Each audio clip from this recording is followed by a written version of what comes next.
A Leila Pereira também se manifestou sobre a torcida única nos clássicos aqui em São Paulo. Nós temos a arte, ainda nesse podcast para o Casagrande, a Leila Pereira se manifestou sobre o assunto. Nós temos as aspas da presidente do Palmeiras. Está aí na tela. Para você que nos acompanha por imagens no canal do YouTube Jovem Pan Esportes. Eu sou totalmente contra a torcida única. E agora, com esse reconhecimento facial que implementamos no Allianz Parque, todas as pessoas são identificadas. Se algum brigão cometer alguma violência, ou dentro ou fora, é só a polícia dizer quem é e não entra mais. Tem que ter punição. Aliás, a falta de punição é a semente do próximo crime. Fecha aspas. Lembrando que essa medida da torcida única aqui em São Paulo está vigente desde 2016. Começou a partir de 2016, depois de uma briga entre corintianos e palmeirenses, que resultou a morte de uma pessoa. Naquele ano, fez o Ministério Público solicitar, o pedido de torcida única aqui no estado de São Paulo. Isso vale, por exemplo, para clássicos em outros lugares, em Campinas, Guarani e Ponte Preta também, torcida única. E aqui em São Paulo a gente acompanha em todos os clássicos também. Mauro César, posicionamento importante da Leila Pereira sobre esse assunto, sobre a torcida única em São Paulo, Mauro? Eu acho que é importante, porque geralmente os dirigentes não falam sobre isso e, em geral, eles concordam com essa aberração da torcida única. Espero que, a partir dessa declaração, que ela faça esforços no sentido de acabarem com isso, porque não serve para nada. Agora mesmo vai ter um jogo em Belo Horizonte, entre Palmeiras e São Paulo, dia 4 da tarde, a Supercopa, o que vai colocar torcedores na estrada indo para lá, não só de organizadas, mas torcedores avulsos que vão de avião, vão de carro, parece até que fazem para ter problema. Por que esse jogo não pode ser em São Paulo? Por que não pode se buscar uma outra solução? Honestamente, eu não entendo. Eu acho que é bem perigoso isso aí. Vai haver uma organização, pelo que eu estou sabendo, pelo que eu vi. A torcida de um vai sair num horário, de outro sai num outro horário, para evitar o encontro, mas tomara que tudo corra bem, porque se correr tudo bem, embora algumas medidas assim a gente possa até questionar, isso talvez ajude a mostrar às pessoas que é possível. No próprio dia 4, no Rio de Janeiro, teremos Vasco e Flamengo no Maracanã, com as duas torcidas. Elas se amam, não tem briga, mas tem duas torcidas. Tem duas torcidas, sim. Em Minas ainda tem aquela coisa de 10%, tudo, mas tem as duas torcidas. Enfim, a torcida única ela é digamos assim, uma admissão de incompetência das autoridades e a sociedade se curvando. Uma minoria ali que briga e tal, e não resolve nada, continuam se encontrando, brigando, dia de jogo, dia sem jogo, morre gente, não mudou nada, não mudou rigorosamente nada. E o detalhe, brigas em estádios são muito raras, e quando acontece, geralmente por falha de policiamento, muito difícil acontecer. E esse é o problema mundial, não adianta ficar tratando, porque do Brasil, não, tem no mundo inteiro, eu acho que é uma característica até do ser humano. O ser humano, ele é violento, ele quando vê um oponente, ele trata como inimigo, e os conflitos acontecem. Agora, cabe a quem se propôs a ocupar uma posição de autoridade voltada para a segurança, conseguir conter o problema, e não punir quem só quer ver um jogo de futebol, que só quer ver o jogo. Eu quero ver o jogo no campo do meu rival. Posso? Não pode. Não pode, porque você torce pelo time A, o jogo é no campo do time B. Mas qual o sentido disso? É porque alguns caras brigam, sabe? Tudo bem, mas eu não brigo, não tem nada com isso. Eu não posso ver o jogo do meu time. Isso é o fim da picada. Já tivemos aqui, como sempre lembro, um título do Corinthians dentro do Allianz Parque, e os jogadores corintianos não tinham um torcedor com o qual comemorar. Ninguém. Vai chegar um dia que o Palmeiras vai ser campeão no Morumbi, ou na Vila Belmiro, ou na Neoquímica Arena, e também não vai ter nenhum palmeirense para comemorar. Isso é o fim da picada, é a falência do futebol. Mas tomara que ela não fique só nas palavras, que ela digamos assim, se manifeste mais vezes. Eu achei muito boa essa declaração dela. Fábio Piperno, tá aí a declaração da Leila Pereira se posicionando contra a torcida única nos estádios aqui em São Paulo, nos clássicos aqui de São Paulo. Piperno. Eu acho que ela vai na direção correta. E veja, eu sempre repito que aqui no Brasil, bem ou mal, e eu não vou entrar aqui no detalhe se foi justo ou se foi injusto, mas principalmente de uns 10 anos para cá, já foram presos parlamentares, governadores, ex-presidentes da República, ex-ministros, banqueiros, que a gente imaginou que jamais fosse acontecer isso com eles, empreiteiros, que também muita gente imagina que seja uma categoria imune a qualquer tipo de punição. Então, toda essa turma já passou, tem aí representantes que já passaram algumas temporadas presos. Agora, não tem, por exemplo, líder de banda organizado aí ligado ao futebol que tem para cadeia e ficado, cumprindo pena de fato e tal. Vê se tem algum líder de torcidas do Palmeiras, do Corinthians, do Flamengo, do Vasco, enfim, do Cruzeiro, do Grêmio e tal. Não. Parece que eles têm habeas corpus perpétuo, uma imunidade estranha que nenhuma outra categoria aqui no Brasil consegue alcançar. Então, se o cara... E a lei ela chama atenção para a questão hoje da identificação facial, né? Ou seja, se os recursos de tecnologia eles são cada vez mais abrangentes, se eles conseguem cada vez mais identificar com segurança quem é que fez cada coisa, quem são os baderneiros, quem são os torcedores violentos, quem são ladrões, quem são criminosos de qualquer espécie, de qualquer categoria, então, por que não punir quem comete os atos ilícitos, os crimes? Então, a partir do momento em que a impunidade diminuir, ou, quem sabe, imaginando utopicamente acabar, mais seguro vai se tornar o ambiente de futebol. Na Inglaterra, por exemplo, que se tornou exemplo para tanta coisa, ela se matou muita gente no passado. Brigas de torcedores terríveis, né? Chegavam a matar, né? Há jogos aí em que dezenas de torcedores morreram. Só que tem uma coisa, aí o Estado, as autoridades também agiram com pulso firme, o próprio ambiente de futebol ele deu a sua resposta porque ele corria o risco de perder cada vez mais e isso inclusive ia doer sobretudo no bolso. Então ele tomou as providências devidas para tornar o ambiente mais seguro. Hoje o sujeito pode assistir um jogo de futebol com segurança.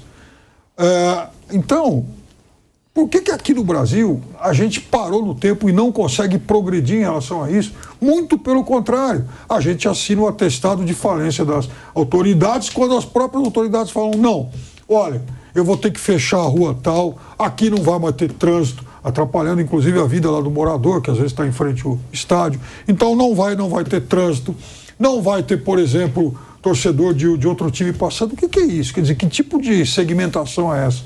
Então, está errado. Quer dizer, é obrigação das autoridades de segurança garantir a segurança. Aliás, elas são pagas para isso. E é também obrigação dessas autoridades colocar na cadeia quem comete crime. Porque quando alguém tenta te matar, quando 4, 5 chegam para te espancar, ele está cometendo um ato doloso e ele está colocando em risco a tua vida. Ora, como é que alguém coloca em risco a tua vida de forma deliberada, ele não corre, ele está imune, por exemplo, a ser preso? Então, as autoridades têm que agir. Eu me lembro, eu morava no bairro de Perdizes, que para quem não está aqui em São Paulo, é mais ou menos próximo do estádio do Palmeiras. Isso lá nos fim dos anos 80, 90 e tal. Na rua Itapicuru tem uma delegacia, 23ª DP. Todo final de jogo do Palmeiras, você ia para essa 23ª DP, estava cheio lá de baderneiro, gente que brigou lá e tal. Aí o delegado olhava lá para aquela turma toda e falava, o que eu vou fazer, né, com esse monte de gente e tal? Porque ele também sabia que não ia acontecer nada. Então, ele pegava, segurava os caras lá por 1 hora, 2 e tal, e no meio da madrugada liberava todo mundo. E no domingo seguinte, esses caras estavam liberados para aprontar outro tipo de arruaça, colocando em risco, ameaçando um monte de gente. Então, essa impunidade vai fazendo com que esses grupos fiquem cada vez mais empoderados e o torcedor que quer ir lá só para assistir futebol, cada vez mais inseguro. Seguimos no canal do YouTube Jovem Pan Esportes, vai deixando o seu like sobre esse assunto, lembrando aqui que a biometria facial do Allianz Parque ajudou a prender 28 suspeitos no ano passado, incluindo um traficante internacional. Então foi uma medida importante aí, adotada pelo Palmeiras, pelo estádio, né?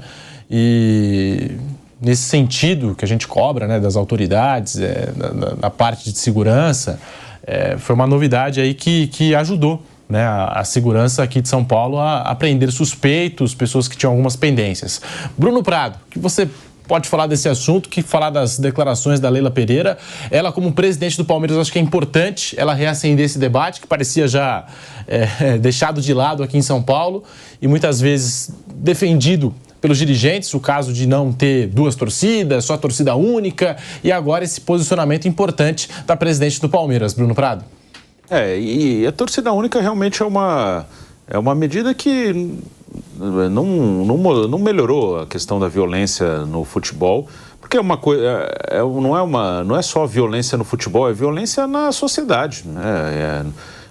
Nós estamos em um país violento. O futebol não vai ser exceção.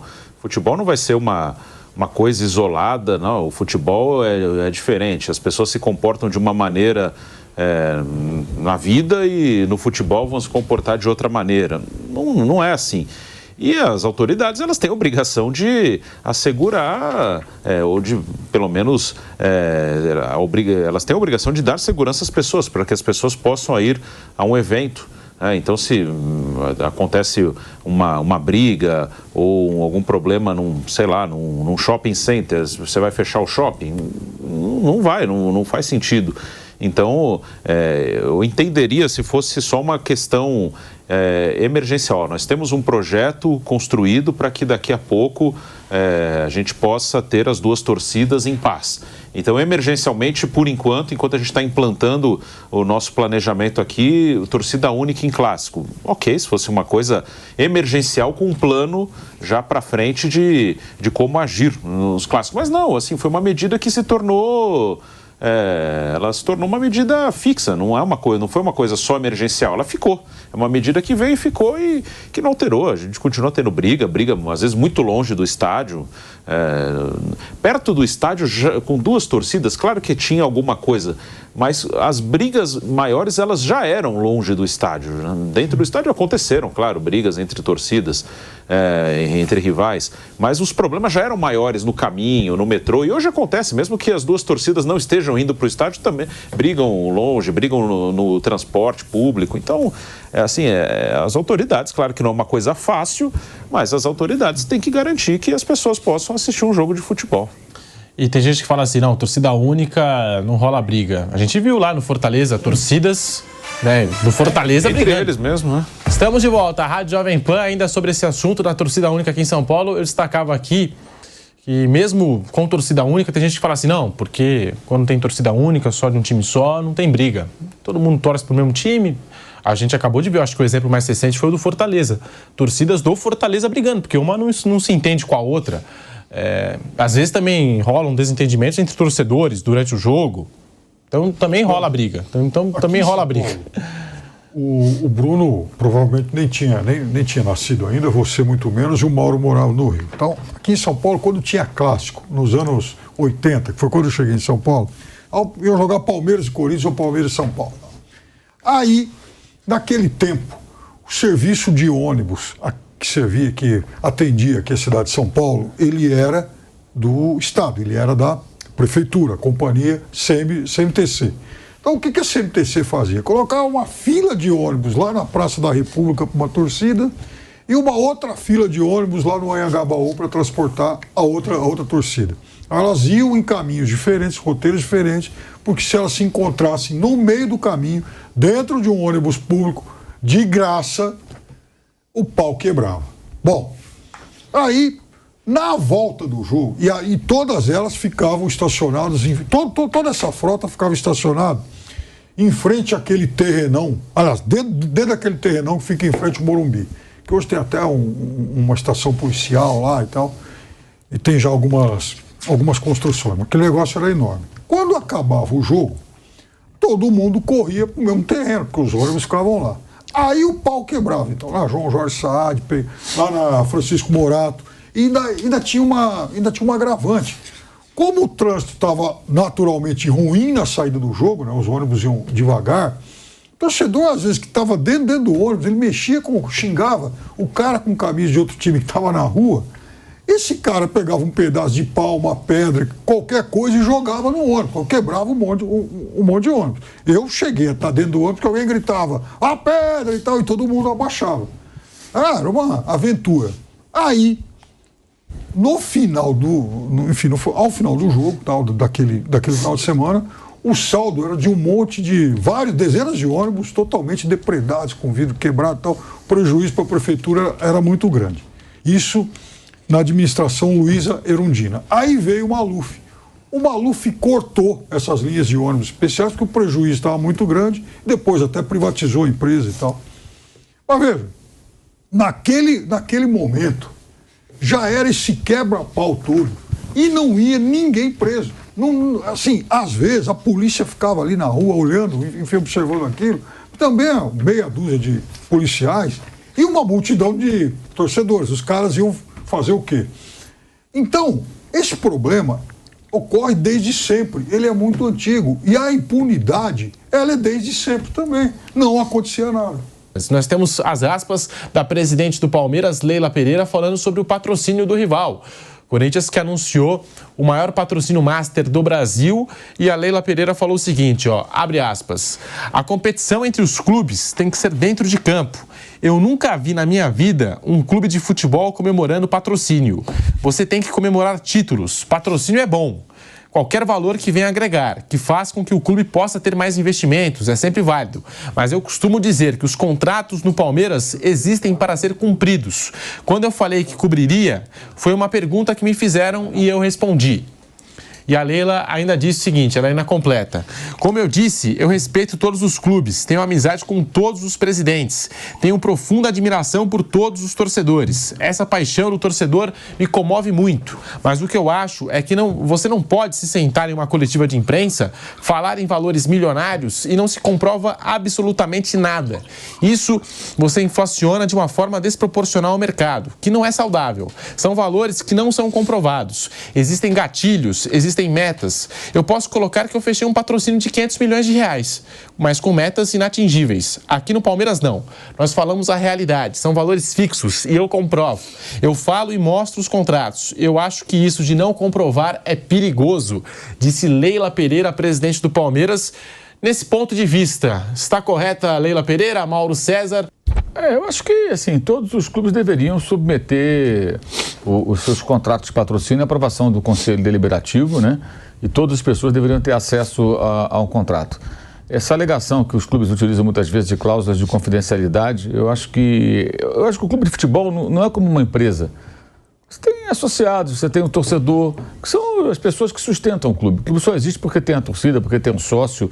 Eu falo mais até do sócio torcedor do que do sócio ali do clube social, porque o cara pode nem ser palmeirense, mora ali perto do clube, e o cara é sócio do clube.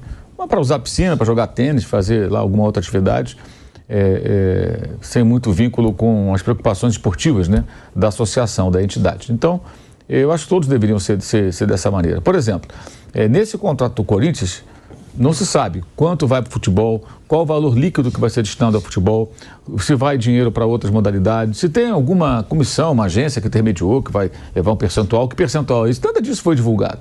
Então, qual o valor real desse patrocínio? O que se sabe é o seguinte, é um patrocínio de tantos milhões, alguém disse, mas é isso mesmo? Então, acho que o próprio Palmeiras, agora recentemente o colega lá do UOL, Danilo Lavieri, teve acesso ao contrato, né? Isso. Porque ele meio que desafiou, né? Falou, olha, por que não mostra? Aí ela chamou e falou, tá bom, tá aqui, eu mostro pra você. Ele publicou. Mas antes dele falar, não tinha publicado. E por que ele teve acesso? Por que não coloca? Já que alguém teve acesso, coloca no site do clube. Eu acho que todos deveriam ser assim, transparentes, para o torcedor saber quanto que paga, como é que funciona, como é que não funciona. E vai em frente. Agora, acho que essa discussão, já falei, é uma discussão meio tola. Do que adianta o Corinthians ter um patrocínio eventualmente melhor do que o do Palmeiras nesse determinado momento e o clube ter tantos problemas que o Palmeiras não tem mais? Já teve, não tem mais. Pergunta que eu faço sempre, você não é corintiano, você não é palmeirense, você torce para um time de um outro estado, não tem nenhum tipo de relação de amor ou ódio com relação a essas duas agremiações. Mas você quer ser o Palmeiras ou quer ser o Corinthians em 2024? A pergunta sempre é essa. O cara que torce lá para o, Flamengo do Piauí, o cara que torce pelo Misto de Cuiabá, ou para o Internacional, para o Atlético Mineiro, para o Bahia, né? Clubes maiores. Você hoje tem que escolher. Alguém chega e fala, parece um gênio, né? Fala assim, olha, você vai escolher o destino do seu clube. Você tem 2 modelos aqui, tem que escolher um para você seguir. Modelo 2024, tá? Não esquece a história, tudo. Presente. Você quer ser o Palmeiras ou você quer ser o Corinthians? Acho que a escolha é meio óbvia. Então, diante de um cenário como esse, qual o sentido de discutir se o meu é maior que o seu, o seu é maior que o meu? Pelo amor de Deus, é uma discussão até meio infantil em alguns momentos. Mas isso começou justamente porque o Palmeiras, com a Crefisa e a FAM, as empresas de Leila Pereira, durante um tempo foi o maior patrocínio. Eu cheguei a entrevistar o marido dela, o Lamáquia, há alguns anos, e ele até falou, olha, eu pago mais mesmo que o mercado pratica, o dinheiro é meu, quero praticar, quero ajudar meu clube, acho que é bom, dá retorno, e acho que ele está certo, dá retorno sim, a empresa dele, especialmente a instituição financeira, eu acho que ela cresceu muito de visibilidade depois que foi patrocinar o Palmeiras. É claro que não basta fazer propaganda institucional na camisa, o logo na camisa não é o suficiente, você tem que fazer mídia também para explicar o que é aquilo ali. Né? Se bota aquele nome ali, Crefisa, o que é Crefisa? As pessoas só sabem porque também tem muita... Mas ele já fazia horário nobre da Globo, patrocínio de carnaval, já fazia. E de fato o Palmeiras deu uma grande alavancada, porque assim, isso me parece muito claro. Patrocinar clube de futebol é um negócio muito bom para você divulgar a sua marca, o institucional, e acelere muito o processo de conhecimento das pessoas do seu produto. Claro que tem que ter um acompanhamento. Sempre existe aquele exemplo clássico que era o da papelaria, e agora vem de uma série de outros que era a Calunga dos anos 90. A Calunga aqui em São Paulo, na época eu morava no Niterói, no Rio de Janeiro. Ninguém sabia o que era a Calunga no Rio de Janeiro.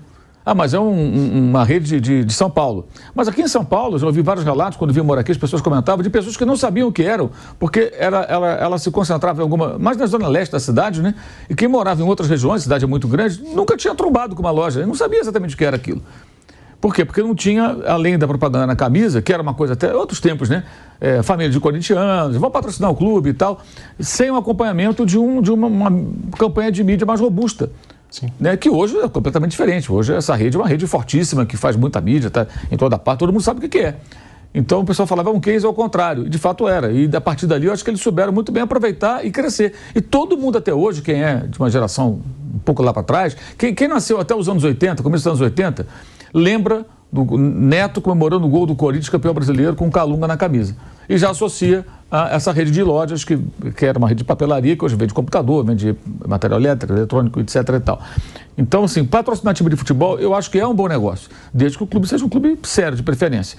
Então, a relação do Palmeiras com o seu patrocinador, eu acho que é uma relação positiva para os dois saíram ganhando. Pagou mais que o mercado, é verdade, pode ter sido assim durante um momento. E agora a discussão vem em função disso. Como o Palmeiras ele tinha o maior patrocínio, e agora com essa mudança, especialmente com as entradas das casas de apostas, esse mercado mudou muito, é uma bolha isso aí. Eu acho também que é uma bolha que vai durar um tempo, não vai durar a vida inteira. Quem souber aproveitar, que aproveite agora, porque é provável que em algum momento essas coisas voltem mais a um patamar, digamos assim, mais normal. Aí veio essa discussão. Mas ela nasce no Palmeiras, mas acho que ela não é o mais importante. O mais importante é o clube ser bem gerido. O Palmeiras é muito mais organizado que o Corinthians, gente. Você não ouve mais falar no Palmeiras de problemas financeiros. Há pouco tempo teve um atraso no pagamento do Piquerez aí, depois logo resolveu. Alguma questão ali menor ali que... O Palmeiras não dá calote, cara. O Palmeiras paga as contas dele, pô. Paga em dia, tem jogador bom, ótimos salários. Os salários são altíssimos, porque os caras são campeões, são vencedores. Tá tudo bem. O Corinthians, o que acontece? Mudou de gestão agora, você vê a quantidade de situações ocorridas só nesse começo de gestão. Mas agora tem o Fabinho Soldado. Agora a coisa vai. Com o Fabinho Soldado, olha, vai colocar todo mundo na linha com o Fabinho Soldado. Pessoal, você viu aí, né, o pessoal, jornalistas aí comentando sobre a fala da Leila em relação à torcida única, tá? Uma coisa que faz falta mesmo há muitos anos, já não tem mais. Na época que eu fui muito em estádio, hoje em dia não vou mais, mas na época que eu ia, é muito bom você assistir na casa do rival, porque... tem a história ali de você ficar tirando uma onda com os caras tirando uma onda com vocês, faz gol, vocês gritam, a gente grita mais que os caras, e fica aquela rivalidade, é muito bom. Mas é muito interessante isso aí, é importante a Leila falar, é importante eles comentarem sobre isso. Eu até estava vendo que tinha um promotor aí que estava estudando para ver se voltava torcida mista, né? Não tirar a torcida única, né? E aí eu acho que seria 10% da torcida visitante, né? Seria muito bom, né? Galera, é o seguinte, vou pedir para vocês aí continuem assistindo aí os vídeos que eu vou ficar postando aí, né? Trabalho em casa, então eu gosto de ficar postando. Curte, se inscreva no canal aí, deixa seu comentário, beleza? Ou se tá gostando, se não tá gostando, se tem que dar um feedback. Tamo junto. Acima de tudo aí o Palmeiras, avante palestra. Tamo junto, beleza, rapaziada? Valeu!